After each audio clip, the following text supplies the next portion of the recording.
What's up, everyone? Welcome back after a week off because there wasn't really much soccer to talk about. We're back here to talk about some soccer and hopefully talk about some matches that will happen. And we've got some guests here to help us with that. This is the Orange and Black Soccer Cast. Towards the near post, the flick, and it's in. Darwin Jones with the response for Orange County.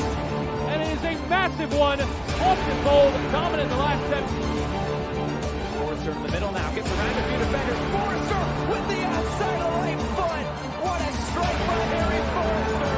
It's the opening goal for Orange County. Heads it down, back post, opportunity and a goal! A beautiful goal by Orange County. This is the Orange and Black Soccer Cast, the first and only podcast dedicated to Orange County Soccer Club, its fans, and supporters. Follow us on Twitter at OCSC_SoccerCast or on Facebook at Orange and Black Soccer Cast.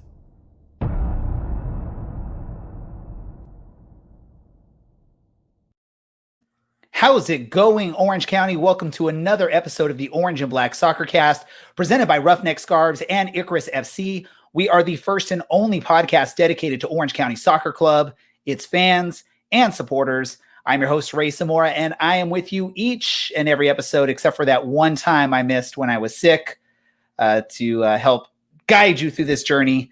And joining me, as he does always, the guy that's been here every single episode, that is Dylan from County Line Coalition. Dylan, how you doing? I love hearing the praise. I'm doing. Wow, that is a very tight.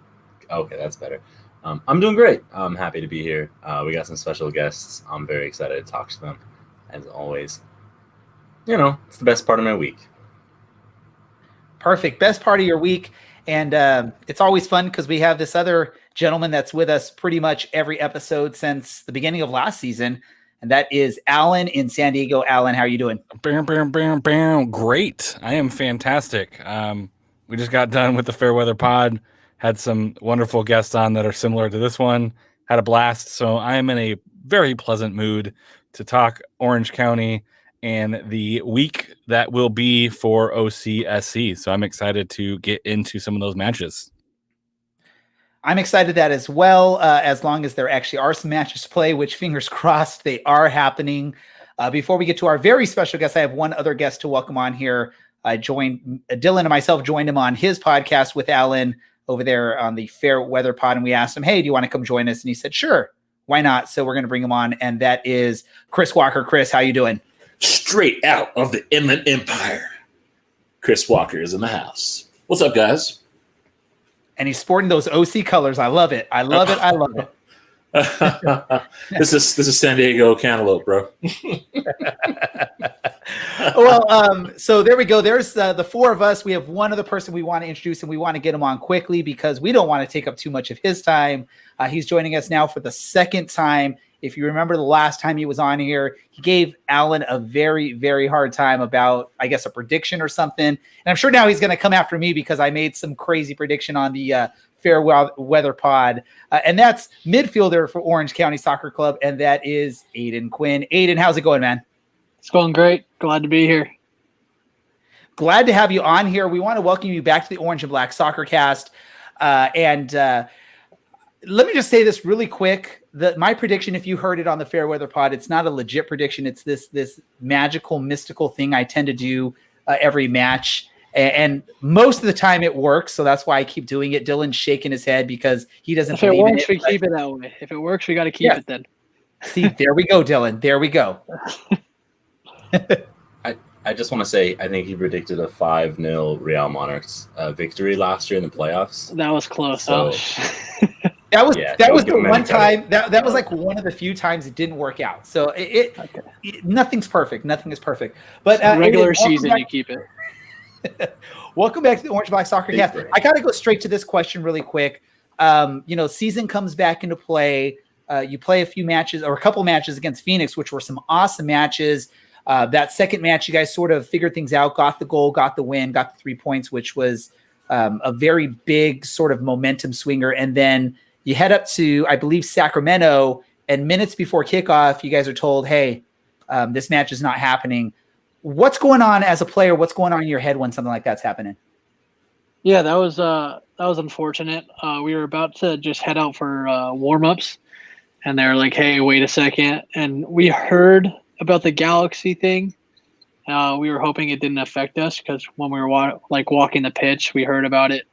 As then they came in, they told us, "Yeah, we can't risk it." Which, at the end of the day, that's what you want. You don't want to risk anything. You want the players to be healthy. You want the staff to be healthy. So in the end, it's all right. It kind of sucks that we had to go up there, but health is number one priority, and so I think the league did what was right. Perfect. And your teammate went onto Twitter, I think, shortly after that's Ugo, and he sort of vented his frustration, basically saying, "Hey, test came back negative for both teams. We're finding out less than an hour before kickoff. This needs to be better." Is there anything in your mind that you think could be done better in that situation, or is that just something, with what we have with the way tests are and still the unknown factor with this COVID-19 thing is do you see the league doing the best they can to try and keep players safe? Yeah, I think the league is doing all that they can. But of course, there's gonna be growing pains. This is completely new to everybody, so the league is doing what they think is best, and sometimes it's great, and sometimes it might not be the best option. But when that happens, you just gotta learn. You gotta make it better the next time, and I think that's what they're doing. But also, some of it goes to the players. They have to follow the protocols that the league has given us, and if they're not, then things like that might happen. And unfortunately, other teams will get punished because Sacramento had zero negatives. Wait, zero positives. Yeah. Orange County had zero positives, but in the end, we didn't play because of another team. But like I said, you want to be safe. You want to be overly cautious right now. So I think it's getting better as the season's going because everyone's learning as we go. But it's going to be tough, especially since we're the first league to do it this way. And so coming out of that Sacramento match, you look at the calendar, LA Galaxy 2 is the next opponent. There's this probably sort of thought already knowing that that's probably not going to happen now based on what we knew from the test results and what happened with Sacramento. So that game gets postponed. So now you have this extended break, not as long as you had, of course, for the initial extended break between El Paso and the first Phoenix match, but it's still an extended break.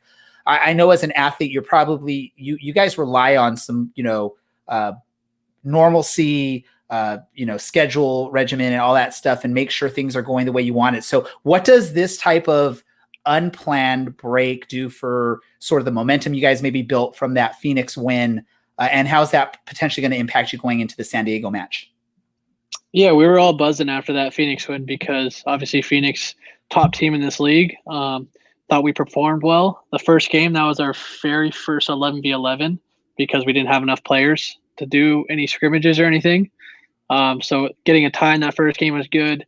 Then getting the win the second game, we thought we were on a roll. And then we have the break, but then we were able to get some inter-squad scrimmage in. So we were still able to keep fit between that game and then tomorrow. So hopefully we keep rolling. But again, we don't really know what we're going to look like until the game comes. And let me ask you one thing about that Phoenix win. There was a very, I guess, controversial event that happened in that match, at least for a lot of Phoenix fans. I will say this, our Allen went on a big rant on it a couple weeks ago about how this is ridiculous, but Coach Braden Cloutier picked up the ball, sort of tossed to the side, induced a second yellow card for Santi Moore there in Phoenix, which sort of turned the tides and sort of gave you guys a little bit of an advantage in that match. What are your thoughts on something like that? Is that something that's just part of the game, or I mean, do you have any issues with a coach doing something like that, or is a coach part of the atmosphere out on the field? Yeah, that situation I didn't see. I had my back to it. When I was talking to one of their guys, they said that he nudged him a bit. So I mean, I think in the heat of the moment, Santi Moore's probably just trying to get the ball, and he's a little frustrated. I think he missed a big chance right before that, so he's probably a little frustrated and emotional. But again, you got to keep that in check, and you can get carded for silly things. I think in the back of our minds as players, we have to know that. And you can argue that it might not have been a red card, but in the end, it doesn't really matter. You kind of put yourself in that situation. You put your team in that situation. So as a player, I'm sure he felt really bad. And then you hope your teammates can bail you out. at that point. Did that play sort of give you guys a little extra spark there out there on the pitch, Orange County, like seeing or knowing that your coach was shoved by the opposing team? Did that give you guys a little bit extra fire to close out and get that win? I don't know if the shove gave us a little extra push, but I think just us being up a man, knowing we were kind of in control from there, and we knew that we were playing well anyways when it was 11v11, and then 11v10 is just going to be much tougher for them. But yeah, I mean, I didn't see it. Maybe I might have been a little different reaction if I did see it. So I don't know if he pushed him hard or not. I didn't get a view of it, but yeah, I think it definitely helped us, obviously, because of the red card, and they're down a man now. Alan, did you have something? You looked like you had something to say. Oh, I'm just talking to Carson in the chat as much as possible. Oh no, I just thought that whole I said my piece last week or 2 weeks ago. I went on a rant. You can't put your hands on a coach if the coach is just literally throwing the ball back into play. But I said my piece. We'll leave it at that. But Aodhan, you're coming off of a lot of downtime. Is there anything to learn from the first kind of COVID lag that you can bring to the pitch after?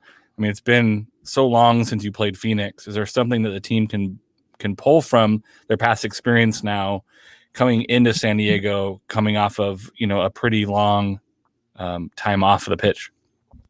Yeah, I mean, it just helped us. We got to train a little bit more. So going into Phoenix, we kind of, obviously our first 2 games were against them. So we were focused on them and how we were going to play against them, and how we were going to stop them because of their potent attack.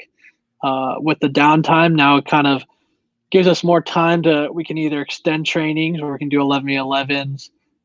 You can work on different things because the schedule isn't as packed and you're not trying to build the legs up for the games. You can go all in for the practices, and we can focus on ourselves and how we want to play and build out, because the defending is much easier in soccer than attacking and scoring goals. That's why the big players, the big money players, are the ones that score goals. I think that's you, Aodhan, one of the big money players scoring goals. You have a pretty great record for someone that plays as a 6. Moving on, we have a couple listener questions, which is why they're actually good questions. Before we get to my actual question, our good super fan Andy King, member of the County Line Coalition, asks, what pregame rituals do you have, and who has the most oddball pregame? If you feel like name shaming them. Pregame rituals. One of my favorite quotes is, "I'm not superstitious, just a little stitious." Great office quote. But if I'm scoring or I have good games or assists, I kind of just stick to that routine, just because I think a lot of athletes do that. Once, say, you score a goal, it's like, all right, well, I'm going to eat the same thing I ate for the dinner the night before, breakfast the same day, and stuff like that. So I usually stick with the same meals. I've been having the same meals the day before a game. And usually I went to a breakfast place, but now obviously we can't do that. So mine's basically just what I eat. I don't really do too much rituals. Maybe I put my right shin guard and my right shoe on, and then my left. But nothing crazy. I know guys, they have to step on the field with the right foot, or they have to do some other taping things in a certain way or direction. But I think it's more routine rather than superstition for most guys. It's just because that makes them feel good. They know they play well if they do this routine. So that's fair. You did mention food, and that brings us to our next question. Andy, again, this is why he's the super fan. He's asking, and I don't know if you're actually mostly vegetarian, if it's just because your wife is, but any thoughts on vegetable-based proteins? Yeah, I'm not. Yeah, I still eat meat, but definitely a lot less than I used to. Ever since she finished grad school and moved in with me, I started scoring and having a lot more success. So I was like, all right, I don't know if it's the meat, but let's stick with it. So then, we eat a lot more vegetarian meals. Anything at home is vegetarian. If I eat meat, it's away from home. But yeah, we have Beyond Meat a lot. Those are easy access at the grocery store. Impossible Burger stuff, like he said, is actually really good. I think it's better than Beyond Meat, but that's at like the fast food joints or restaurants. It's starting to come into the grocery store a little bit more. But I gotta say, the Impossible Whopper is pretty good. I had that, and my wife was like, "Can you taste this? I don't know if this is like this tastes like meat," and like she hasn't had meat in like 7 years or something. I was like, it tastes a lot like meat, but I don't think so. I don't think they would do that to you. That's a little messed up if they put meat in your Impossible Whopper. It's only good while it's hot, though. I really haven't enjoyed it while it was cold. So, one interesting question. I don't think Aodhan can answer this really, and this is just for people to listen to or to think about, like with this push on like, non-GMO foods, but then you're creating these like veggie burgers that are meant to like look and taste and react like meat. Is that a weird, like crazy cycle, like no GMO, but then let's make our veggie burgers look and react like meat would, and then switch around all that stuff? That's just a crazy thing I just thought when this whole conversation started going. Yeah.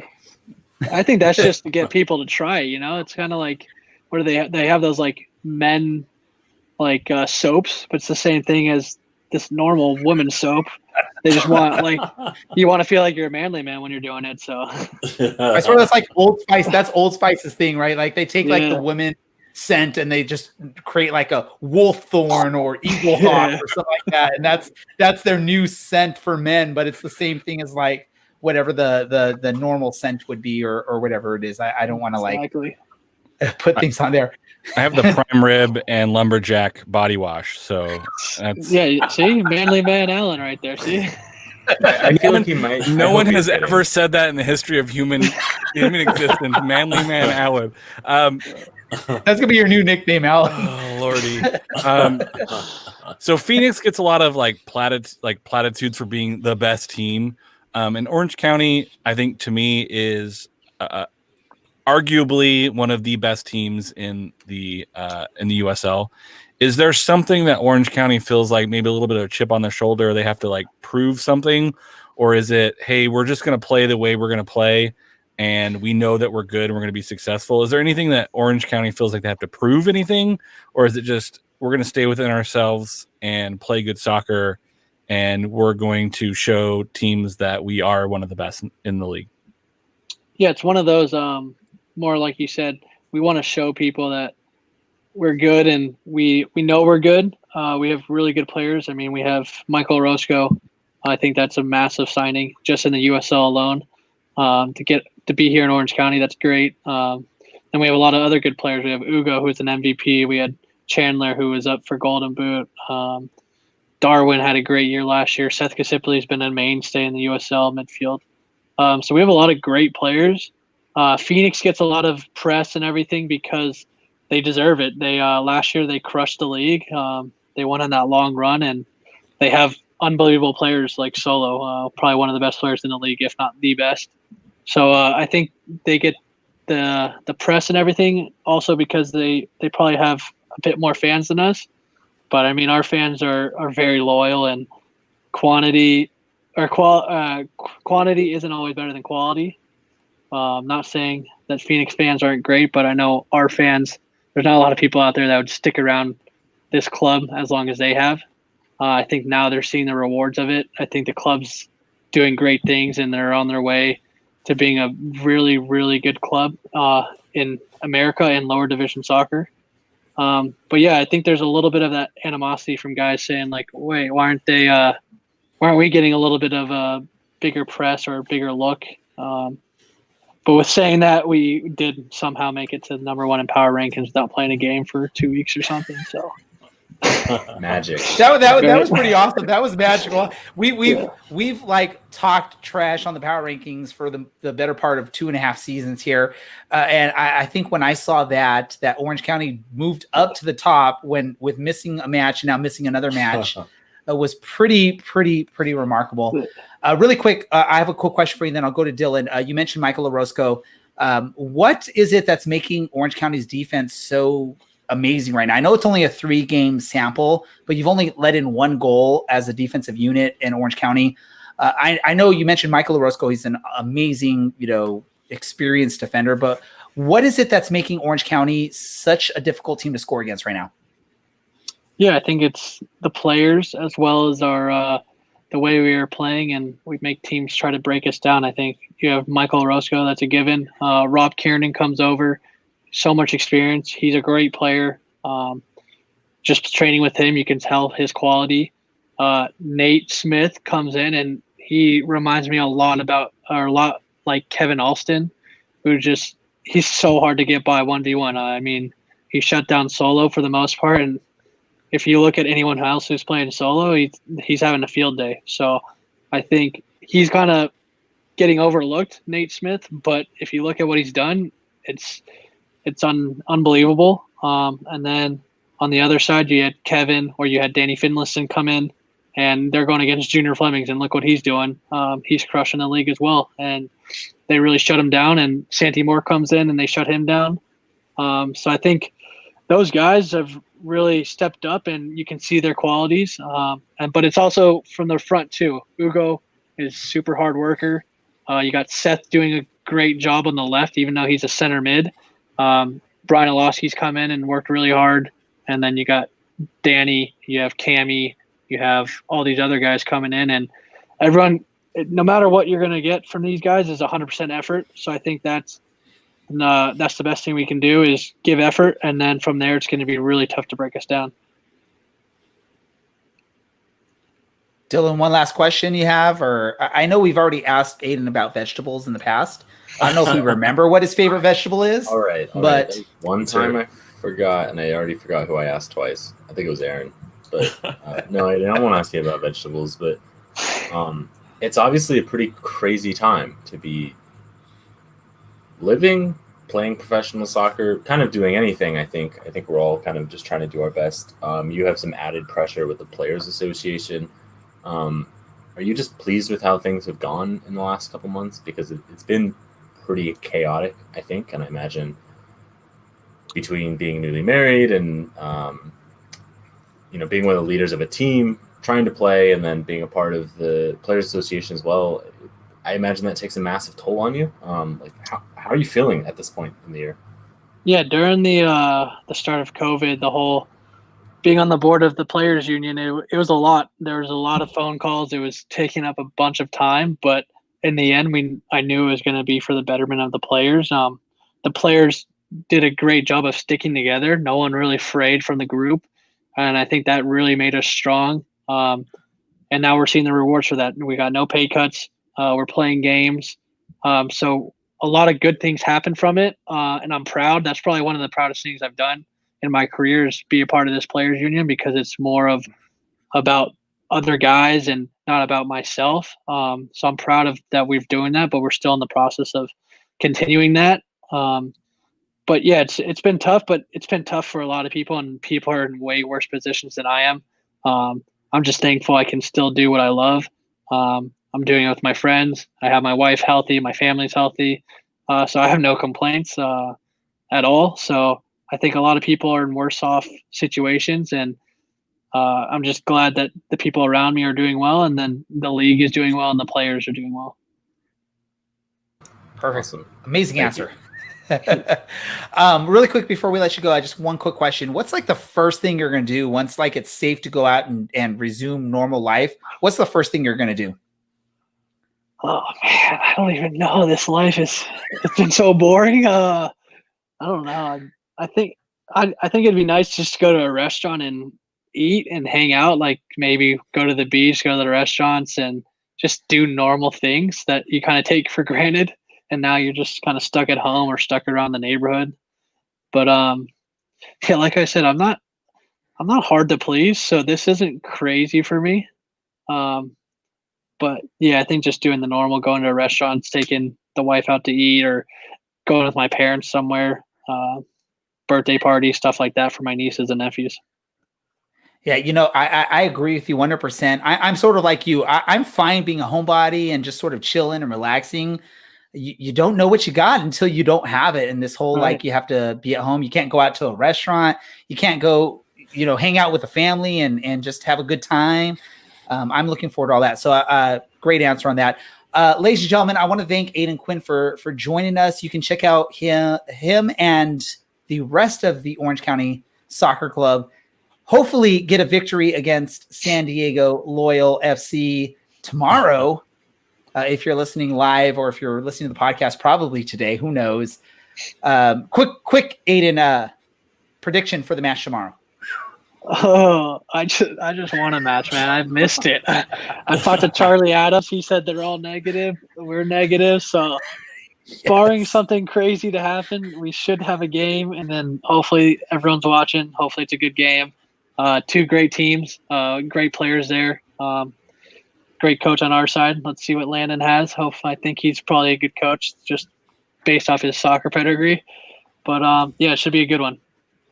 Perfect. Check out Aodhan Quinn and Orange County Soccer Club against San Diego Loyal on ESPN Plus. Enjoy the match. Aodhan, best of luck to you in that match. And thank you so much for taking some time to join us here on the podcast. Thanks, guys. Perfect. Thank you. That's Aodhan Quinn, Orange County Soccer Club midfielder. Chris, sorry you had to be so quiet and hang out. No, man. No, amazing interview.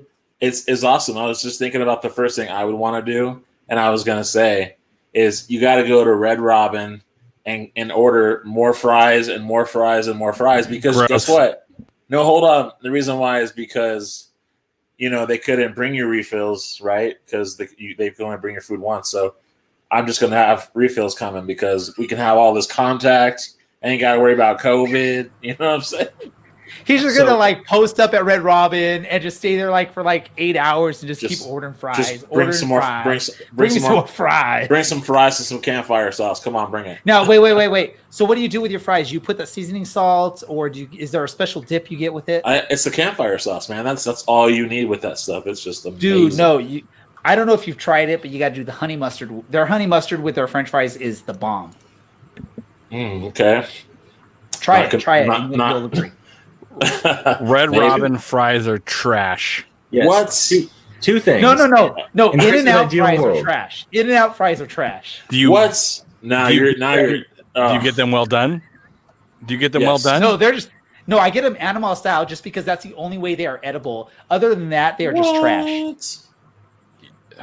I'm gonna pull your SoCal card, bro. Why don't you go to Texas and eat Whataburger or whatever that place? Oh is no, called. I won't do Whataburger. It's all about Blake's Burger, man. Blake's Lottaburger in New Mexico. That is the best place to go. Why is it that every time Chris comes on, all we do is talk about food? Hey, better than that is Griff's in New Mexico. That's the spot you gotta go to.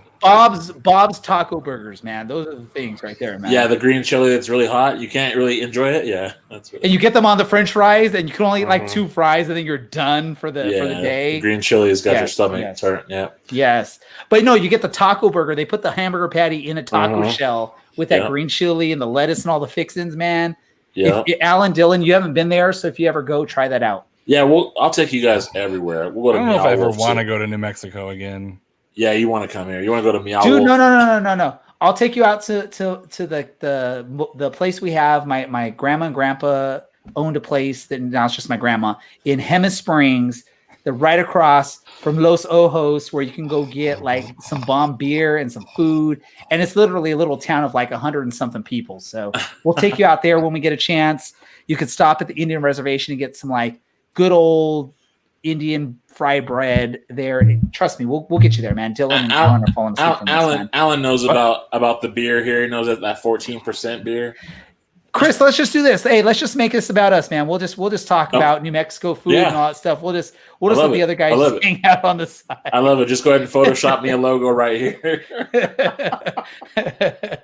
Let's talk about it. Let's talk about this match, Orange County versus San Diego. That's really why people would want to listen to us. For both teams now, it's been a little bit of a delay for playing, although Orange County's been a little bit worse. Both teams have had to make a trip, a long trip somewhere to be told at the last moment, head home, you're not playing.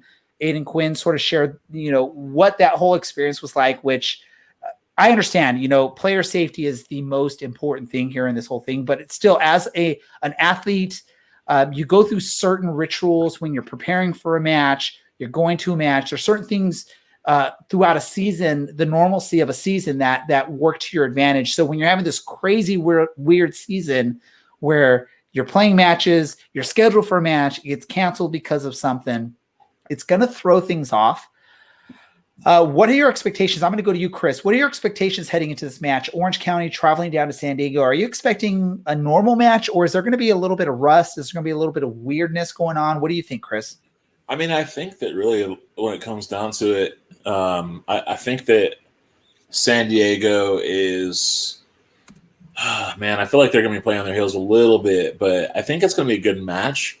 I think that this team has been waiting for an actual test, and they have played, some of these other teams, and I think that that's been kind of so-and-so, but, considering the beginning of the season when Landon Donovan was really trying to drill into his team about, playing like a team that I forgot who he was referring to in the video, but he was ultimately referring to a team and saying, hey, we're going to be like this team. And I think playing an OC is going to be a true test for them.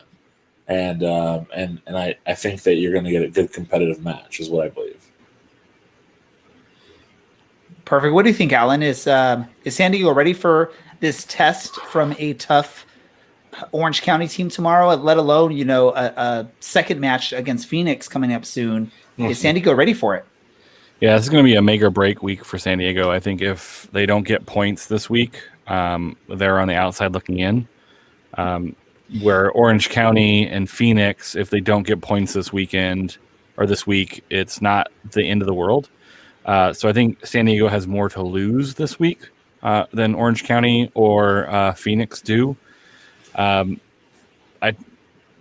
Phil Grooms, the USL show, kind of said, and I agree with them, San Diego could play more attacking soccer. They just choose not to. They play very conservative. And I think it's based on how the team is built. The team seemed to have been built for that 34-game USL season where you just try to get to the playoffs and the play-in and then see how the cards, how your hand is dealt, if you will. But this is a new reality. And San Diego, I think, isn't built to necessarily go toe-to-toe offensively with Orange County or Phoenix. But they've been really solid defensively. Just like Orange County has. So I think it's going to be a little bit more of a tactical chess match than necessarily a typical Western Conference wide open, 4-2, 4-3 match. This is going to be, I think if a team scores more than one goal, they win. If Orange County can put 2 in, I think they win. I think if San Diego can manage to score 2, I think they win. I don't see any team really necessarily doing that. But I think this is Orange County can put San Diego on their heels because San Diego does play more defensively. So I think this is going to be an interesting match to see where San Diego is against 2 of the best teams in USL this week. And they're going to have a really tough time against Orange County. They have a good defense, but let's see if their offense can come together. Let me head over to Dylan really quick. This matchup between San Diego, there's a very small sample size of what you can see from San Diego based off the way the season's gone. Orange County has this extended break coming to this match. What are your thoughts heading into this match? Is this something that Orange County can and should win, or is this something more you're going to be happy with coming away with a point is a victory? I don't think a point is a victory. But I think you might be happy to take one, just given on how defensive of a team they are and the key defensive pieces that they do have. If you fight it out and it's a bit like the El Paso match and it's a 0-0 draw, I think you can be content with that. Ideally, we get 3 points out of this match. Ideally, we find a way through. I know we'll create chances. We'll get to play a little bit more on the front foot, which I think is more what this team is built to do anyway. So if you make those chances count, then I have to agree with Alan. If you score 2 goals in this game, you're going to win.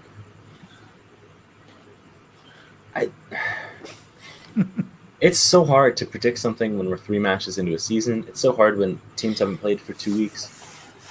It's a massive pain. I mean, if you look at what our good friend Andy King says, like most Orange County games, if we can defend well for the first 20 minutes and keep San Diego from scoring, we win.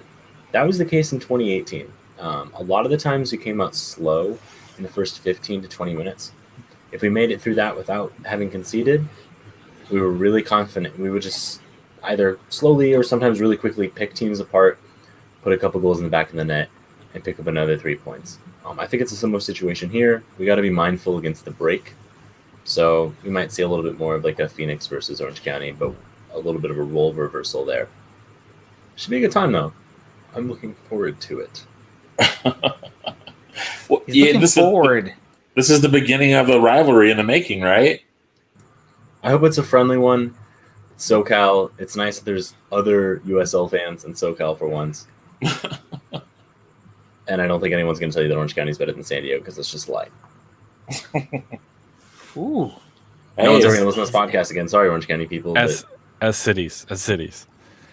I think if Orange County walks away with 3 points, they're happy. If they walk away with 1, they're like fine. I think if San Diego walks away with a point, they're happy. If they walk away with 3, it's like a huge victory. It's like they're the best team in the league. Right. I think, like I said, Orange County has less to lose with this match than San Diego does. I think San Diego has a lot to lose in this one match. This is kind of these 2 games, Orange County Phoenix, are going to make or break, I think, their season. Right now, they're kind of out in front, but they haven't played Orange County. They haven't played Phoenix. They've played Real Monarchs, who were an average team, and they did okay. They played Vegas, which, whatever. They held Sacramento to 0 goals, which is like fine. So I think this is going to be the first real big test for San Diego. And I think if they can take advantage of Orange County coming off rest, it's good. But I think it's going to be really hard for them to pull off 3 points on Wednesday. Can I ask, just how do you know the match against Real Monarchs was pretty good? Because I think like half of that match was missing in action. Yes. Right? Well, if you read Fairweather's recap, there was a 20-minute battle between Joe Greenspan and some dragons. Allegedly, I don't know. There's no video evidence that didn't happen. Like I said, I think San Diego defends pretty well. It's just how well their offense works. And right now it's not been great. So I think this is a real test to see if they can hang with Orange County for 90 minutes.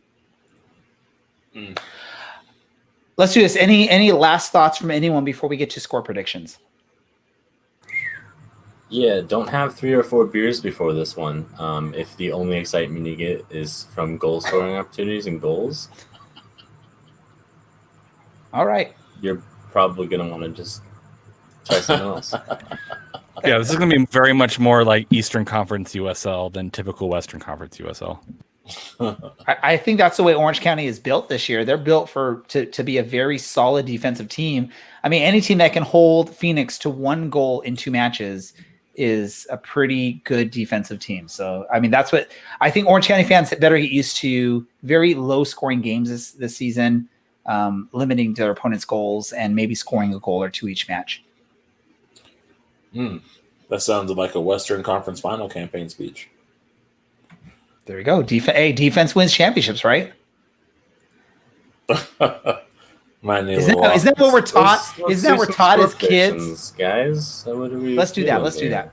Let's go to Chris first, our guest. Oh, he wasn't ready. Prediction. I'm ready. I got you. What did I? I've already said it. I'll say it again. 4-0. San Diego. Chris, it was Sounds like great having you on the podcast. Wonderful time. Thanks for coming on. People don't need to find where you are on the internet. No one cares. All right. Hey, Andy already followed me. So what? So he's all good. Andy followed him. He's fine. He's a winner after that. Dylan, let's go to you next, Dylan. I said it again, or I said it once. I'll say it again. Despite my hopeful predictions, a 2-1 Orange County win. I think a 1-1 or 0-0 is perfectly feasible as well. You got half right. Sounding like me. We're very alike. We're both white losers. I'm gonna go almost straight opposite of Chris here, and I'm gonna say 5-0 San Diego just because of my magical powers that I have. Alan, let's go to you. Straight opposite. It's the same. I said this earlier tonight. I'm gonna go 1-1 draw. I can see Orange County figuring some stuff out and coming off of some downtime, not as sharp like against El Paso.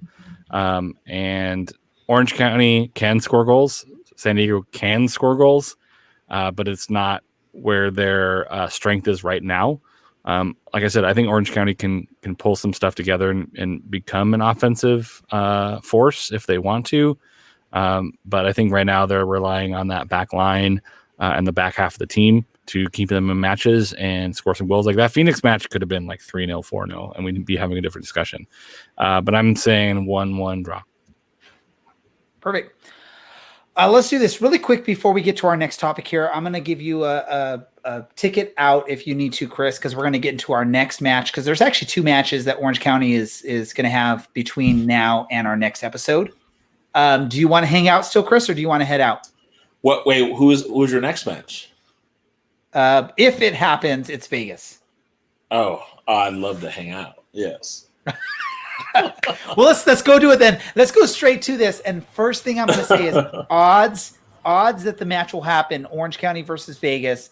It is scheduled for Saturday the 15th. So for right now, Wednesday, Thursday, Friday, Saturday. So 4 days from now is when it's scheduled for. Odds that it'll happen. I'm going to go to you first, Dylan. I just tried to start looking up what the odds are. Like, this has to be things somewhere in Vegas, right? Someone's betting that this game won't happen. Those odds are probably really high. I would take that bet. If you find that link, send it to me too. I don't think it's going to happen. Look what happened with LA. I know there's less cases with Vegas at the moment, but you don't want to risk something having been transmitted. It's not happening. What about you, Chris? What are the odds of OC versus Vegas? It's taking place in Orange County. What's the odds that it happens? I don't think it happens either, honestly. I mean, it's very consistent that it hasn't been happening. So, okay, yeah, that's short and sweet. Yeah, Alan, what about you? I think Alan's actually looking for those odds. He looks like he's looking at a computer screen, trying to find something. I'm looking at the Vegas announcement of tomorrow's match against Tacoma Defiance that they already postponed. What? I think, yeah, they postponed the Tacoma Defiance match. There you go. The 11th. Darn glitter, man. That glitter's just getting everywhere. They've rescheduled it for the 19th, which leads me to believe, like, I think it's a 50-50. I think it's a coin flip. They didn't play last week because I think they were supposed to play San Diego. San Diego drove out there at the hotel, and they're like, never mind. I think it's like a coin flip. You flip a coin right before, like, what time is this game supposed to happen? 7? Like 6 o'clock, flip a coin. If it's heads, you play. Tails, you don't. I'm leaning more toward it happening because with both Orange County and Vegas, their schedules are more and more and more impacted, and then you get into player safety and injuries and all sorts of shenanigans. I think at this point, if Vegas can play, they do, because even if it's probably going to be a loss, they'd rather take a loss than have to play like 20,000 games in the month of September. They're already impacted. So I think if there's a way for this game to happen, it's happening. Even if it's like Austin where they dress like 14 and a half people. I'm waiting for my phone call to play for Vegas, to sit on the bench. I am great at left. Carson can join the Vegas roster for the match. I am I'm a phenomenal left bench player. I'm also great at left out. So if Vegas wants to sign me, I'll go on a free. As long as I don't actually have to go to Vegas. going to How score do in you the think 94th that minute. works then? Who knows? He's thinking like EUSL stuff here, I think, still. If they let The me know, I Rocket can drive League. there. I think it happens because I think it has to happen more than anything. And I think it happens with even if it's a shortened roster. All right, so let me go to you, Dylan. If the game actually happens as scheduled on the 19th at 7 p.m., or sorry, on the 15th at 7 p.m. at Great Park Championship Soccer Stadium, does Vegas have a chance of winning, or is this an Orange County victory all the way? Look at this team over the last 3 years. Look at this team, even under Frank Yallop. I don't think they have a chance. Chris. He's muted. He doesn't even want to share his thoughts with this. I was muted. Do I think that Orange County has a chance of winning? That Vegas has a chance. That Vegas has a chance of winning. Oh, I'm sorry. Yeah. Honestly, I wouldn't count them out fully because I have seen them kind of womp teams. I'm not gonna really name that particular match that I watched, but I mean I have seen them kind of come out and just score 4 or 5 goals on a team. So there's a slim possibility, but if they're not wearing black, maybe they have a shot. But, you always got to bet on black. So. Oh, look at this guy throwing in references about gambling when we're talking about Vegas. Ooh, how you Welcome like to the so? Black Soccer Cast. Hey, thank you. So original. Alan, what about you? Vegas have a chance of beating? No. Shouldn't you have done the horn after you just? Yes. No. He's just here so he doesn't get fined. The order. That's how much a chance they have. That's my rap air horn silent. That's Vegas's rap air horn. That's their goal horn going off. Right? No, I don't think Vegas has a chance. I think against San Diego was able to take it to them. They got lucky on a random weird handball in the box for a penalty to get their 1 goal. And if a team like San Diego can score 2 against Vegas, I think Orange County just walks in there and says, if this was like a normal season, you might be like, we can go in there for a draw. It'll be fine. I think this match, they go in there and be like, no, we need 3 points. We're going to get 3 points. We're going to play them off the pitch. All right. So we're not even going to do a score prediction for this match because we don't even know for Dude, that was loud. We don't even know if this match is going to happen. So let's not even do a score prediction. Let's just hope it happens and hope Orange County can win on that. Let's talk about this really quick. Before the return to play schedule was released, or when it was released, I think Orange County fans already looked at it and said, hey, there's a lot of like space the first 2 or 3 weeks. And then it's like congestion the rest of the time that Orange County is playing. And now with 2 games already being canceled, it makes things even worse. Is this, I'm going to go to you, Dylan. Is this bad for Orange County, or can they somehow, some way find a way to get through this congestion, especially if the potential of a Vegas match getting canceled and maybe even another 1 or 2 getting canceled between now and the end of the season? To be completely honest, I don't think they can. I don't think any team can. We're at the point now where the league either needs to extend the season by 2 weeks or just start letting teams forfeit or counting losses for forfeits. They can't just be like, we're gonna postpone because Colorado can't be playing in November and December. You can't play at 6,600 feet when it's 25 degrees outside. It's probably true in a bunch of other places in this league where it actually snows. I literally can't relate because I live here. But yeah, I don't think any team can. We're not immune to that. What are your thoughts, Alan?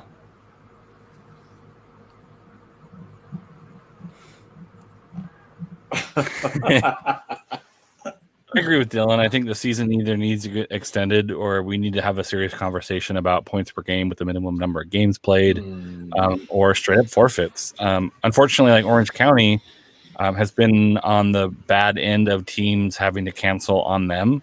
So it's like, how do you punish Orange County? Like, let's say something happens to Orange County in late September. Are they going to have to forfeit because Sacramento had to cancel or LA had to cancel? So I think at this point you can't really have forfeits this late in the season. I think that needed to be decided ahead of time. I would have been fine with that. But I think right now you're looking at extending the season or doing points per game with a minimum number of games played. Because right now Orange County has, I think, 6 games in September, and they still have 2 or 3 games they have to schedule. Like, I'm worried about player safety. I'm worried about guys having to play Saturday, Wednesday, Saturday, Wednesday, Saturday, Wednesday for the entire month of September. And what does that do for the quality of play? What does that do for people on the pitch? Now, Orange County has some depth, but still you take a couple knocks and your depth goes away, and now you're playing guys Saturday, Wednesday, Saturday, Wednesday. I think USL really needs to take a look at this right now and make a determination right now, as opposed to waiting for it to happen. I think this is especially important because we have a league that is trying to position itself as a place for young Americans to develop before heading off to Europe. Mm-hmm. The ones that don't want to go the MLS route, the ones that want to kind of do a Brian Ko and they hit 18 and they dip out of the country. How can you just let teams, especially some of those 2 teams that are a bunch of 16, 17, 18, 19-year-olds, play 2 or 3 games in a 7-day period, week after week after week? Those kids especially are going to get hurt more than anything else, and it's going to be an entirely avoidable connective issue. I think the USL is probably going to come out with something after this weekend because more matches are going to get canceled. Louisville City, their match this weekend against, I believe, Kansas City 2 got postponed. We're going to see a few more of those, and by that point, it's going to be utter chaos, and they will have to do something. Definitely. What are your thoughts, Chris, really quick? Just my thoughts are, I'm just thinking about how the league went about, everything from how it's announced. Think about that, how much freedom they gave teams to announce. And so luckily, if you follow 4 or 5 clubs on Twitter, you can obviously get an idea of how frequent, these matches are being canceled. So it doesn't seem so isolated. But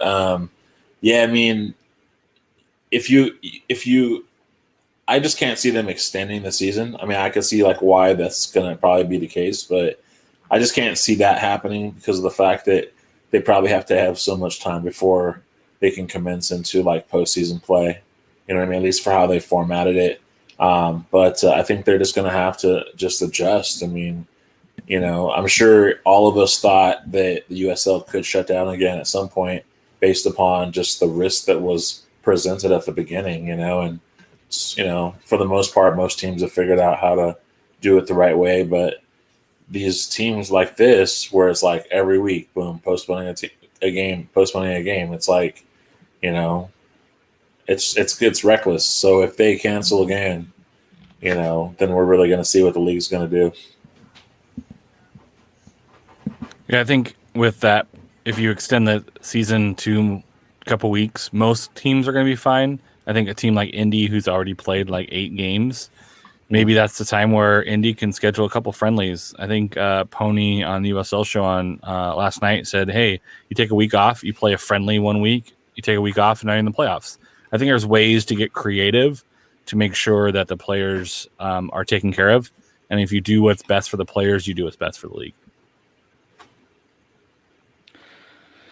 There we go. Let's do this for a matter of time. We want to make sure we stay close to that hour that we normally do. Let's talk really quick. Any last soccer related stuff any of you want to share? Congratulations to Portland.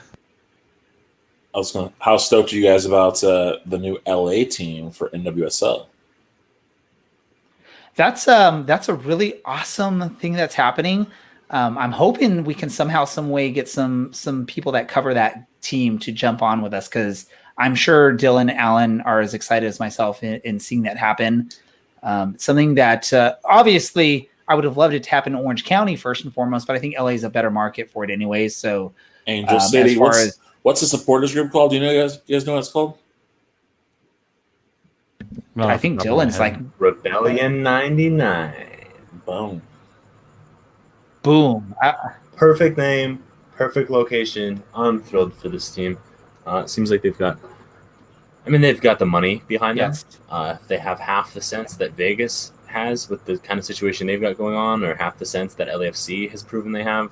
They're going to be a very, very, very good NWSL side. Now, you know, the crazy thing about this supporters group was, like, have you guys been kind of really tuning in to, like, the Twitter and the different supporters, like, amongst LAFC and Galaxy, and how, like, there was this kind of, seemed like there was a little bit of a, I don't know, tussle about who was going to run it and which fans or supporters were going to support it. And, you know what I mean? I think it's come down to, like, this gal maybe within LAFC's supporter group that's going to do it. But if it was going to be the guy, then all of a sudden the LA Galaxy supporters weren't with it, or whatever it was. But, you know, I think what is good is if the ladies just kind of, you know, if there's some ladies running that supporters group, do you know what I mean? Because, like, to me, like, that's going to bode well for everyone who's trying to jump in and kind of support that thing.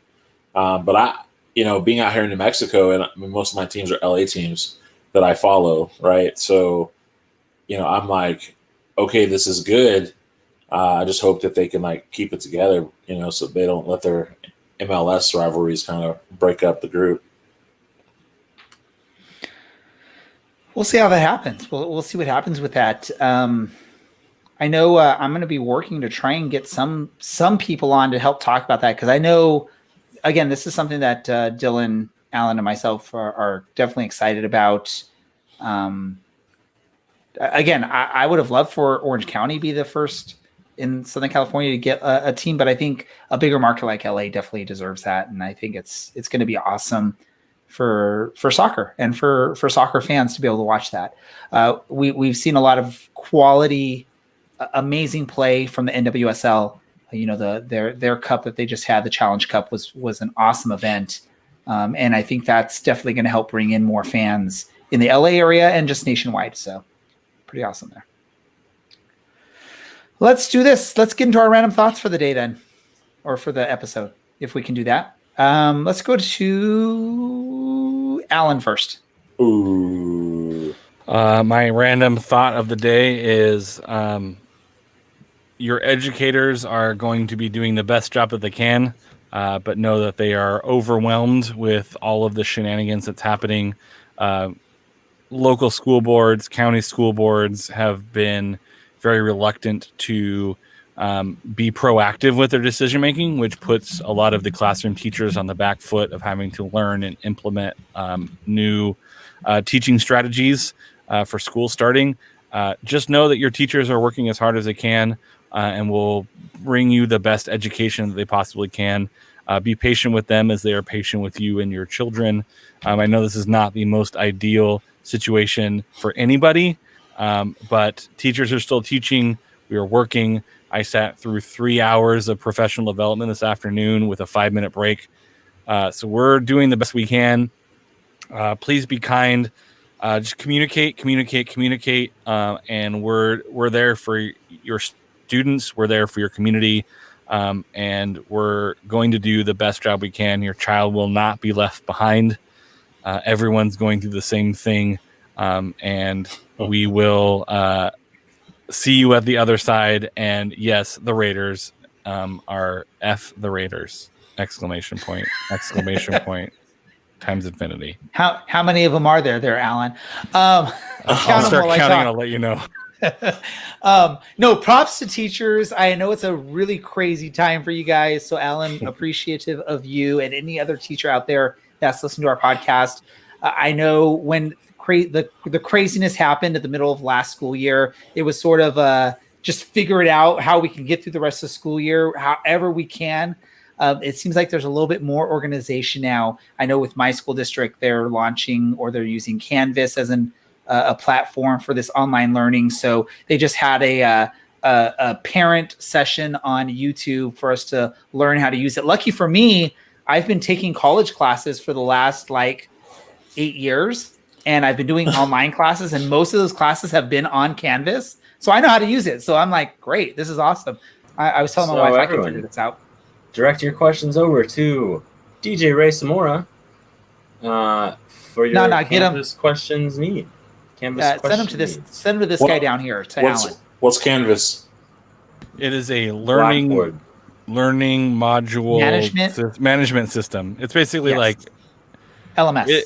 It's pretty crazy. Everything's like self-contained, email, like lectures, videos, quizzes. Everything is self-contained. It's actually kind of cool and helpful, but to learn it in like a week and also develop classes in a week is a little much. I'm just gonna say a little much.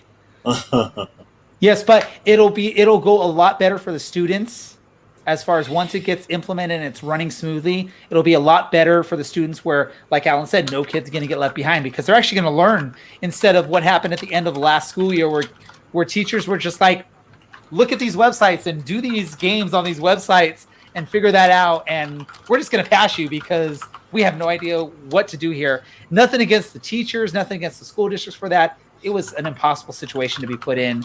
To basically just flip the script and say, hey, figure out a way to teach your kids online. So again, props to the teachers, props to everyone, and props to school districts that are working hard to figure out how to make education work for, yes, I see that, Dylan. Chris, random thought. Man, when am I going to get that sick orange and black soccer cast kit with the oranges with the little drip coming out? No drip. I need the juice like drip. You know what I mean? We'll make one where there's juice coming out of the oranges at some point. I'm gonna post that up. It's been crazy for me. I might just hand it off to Dylan to take over it because he has way more time to handle this type of stuff. So I might just pass the baton over to Dylan to figure this out. But it'll come out. We'll get it. We will do it. We will make it happen. Dylan, your random thought. Wait. My other random thought. Go, Chris. Sorry, Dylan. Here's the other. Sorry, there's two random thoughts. Right here it is.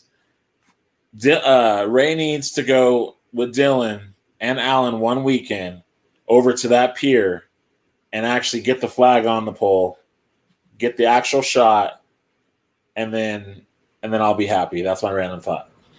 Chris, I did get the flag on the pier. The flag is on the pier right here. It's right there. There's the proof. Dylan, go. My random thought is merch related. I think it's time. We worked with our wonderful, and I truly do mean wonderful sponsor, Icarus FC, on designing an orange and black soccer cast kit. And it's orange and it's sweet, and you can find it on our Twitter. And pretty soon you'll be able to buy it. It's not gonna be super expensive. I'm so excited for this kit to go on sale. I've been wanting this for months. We're finally at a point we can do it. My other random thought is, as we learned today, thanks to a study from some physics people at Duke University, wearing a bandana or wearing a neck gaiter, probably not doing a lot for the people around you. Now, you're safer at home because there is still a pandemic going on outside. But if you must go out, then we do have orange and black soccer cast face masks. Oh. That's right. My random thought is just shameful self-promotion for this podcast. But you don't even have you don't even have a picture of one. You don't even have one in your hands. Oh, no. I'm trying to get it up, buddy. I'm trying to get it up. Don't worry about it. Phrasing. Well, you should drink less. Awesome phrasing. Awesome phrasing. Get one of these masks. They're $7.50. We're not taking any money off of them because it's a pandemic, and why would we make money off of this? We're not going to charge $14 for a mask like some other things. Oh. Look at Ray. He's got some grays going on, but you can't really tell the rest of his face is going on, so it looks great. And that logo, that's better than anything that. It looks like your mouth is open. It does. It looks awesome. I'm going to work on making a couple other designs to go on some of these masks that you can order through our vendor, which is Teespring. You can get the link directly on our website. I'm going to do a couple other, and just so you know, any of the face masks we're putting up there, we're putting them at wholesale price. We're not marking them up for any kind of profit. So whatever the price is on there is whatever, like, we're not going to make anything off it. It's whatever the vendor sets the price out for those particular things. So I'm going to make a couple other ones on there for people to purchase. Go, Dylan. And one final thing about these face masks, $1 from every mask sale is donated to a nonprofit to feed children, which is kind of important because children, they are the future. And they should probably not be hungry. They shouldn't. They shouldn't, definitely. That's right. Really quick, a couple random thoughts for me. First of all, happy retirement to Mr. Alan Underwood from the EUSL. He's retiring from competitive FIFA soccer, video game soccer, after like half a season, I guess is what we will call it. He decided it's not for him, but he's got a lot of stuff on his plate, so it's definitely understandable. Maybe in the future we'll do a old timers league, and he can jump onto that and be a part of that league. Yes, definitely. But it was a great for one and only half season for Alan. By the way, the EUSL is going to continue though. We're hitting the playoffs right now. Unfortunately, yours truly was eliminated from the playoffs. Alan did the play-by-play for that match. I was eliminated. I was the 8th seed. I lost to the 1 seed in the East. But I will say this: the guy that I played against at Coach S. Smith, for the whole regular season, he went undefeated. He won every single match. He didn't even draw a match, and I at least beat him in the second leg of a 2-leg battle against him, 4-2. So I will take that as a minor victory. But the EUSL will continue. I'm part of it. There's a group of us that are part of it. There's actually going to be promotion and relegation in this league. We're going to have 3 divisions. We're going to have League One, Championship, and Premier. And I've been tasked with running the social media of that whole league. So we're going to be blasting stuff out. You can follow us at EUSL_Xbox. And if the one thing I want to mention is, if anyone's interested in playing competitive FIFA in a league where you get to hang out with people, meet new people, Alan can attest. He's made new friends from playing FIFA and playing some of the pro leagues and stuff like that. Pro clubs. He doesn't want to admit it, but he has. You could join the league. Just hit us up on our Twitter account, again, at EUSL_Xbox. And you can play. And I think I've talked Dylan and Alan into still doing some play-by-play from time to time for that league, even if it's not for my match. They'll do some. Let me check my contract really quick. Hey, I just did my first play-by-play on a 2-leg match earlier today before I went onto Fair Weather Pod and before now. So I'm amazed that I still have a voice, because it was a solo play-by-play. Talking. It was a solo play-by-play. All right, we got to end this. It's time to end this. That's what Dylan's trying to tell me. I think Alan wanted to say one little thing. Of you talking. Alan was like leaning up into the mic. He wanted to say something. Thanks to our sponsor, Roughneck Scarves, the official scarf supplier to the MLS, USL, and US Soccer. Get your custom scarf for your group or team at roughneckscarves.com. Tired of the same old cookie cutter templates from Nike and Adidas? Yes. Looking for that unique custom kit for your youth club, Sunny League squad, adult, or even pro team? Icarus FC can help you create the kit of your dreams at an affordable price. Let them help you design your new custom kit today at icarusfc.com. Chris, he doesn't even want to let you know where our listeners can find you if they want to hear more from you. Listeners can find me at by Chris Walker right here underneath my finger. It's Instagram and Twitter. Follow me and make a new friend. That's all I got to say. Dylan? You can find Dylan Allen on the internet on Twitter at OCSE_Dylan or at eldonnews.org under the byline Dylan Allen. Alan? You can find me at 8Underwood48 on the Twitter machine. This isn't NPR. Say it louder. And you can find me... PGA Golf. It's my turn. You can find me at DJ Ray Samora on Twitter. You can also find the podcast at OCSE_SoccerCast. You can look for our website, OCSEpodcast.com. Bunch of other places. Just Google us. You'll find us.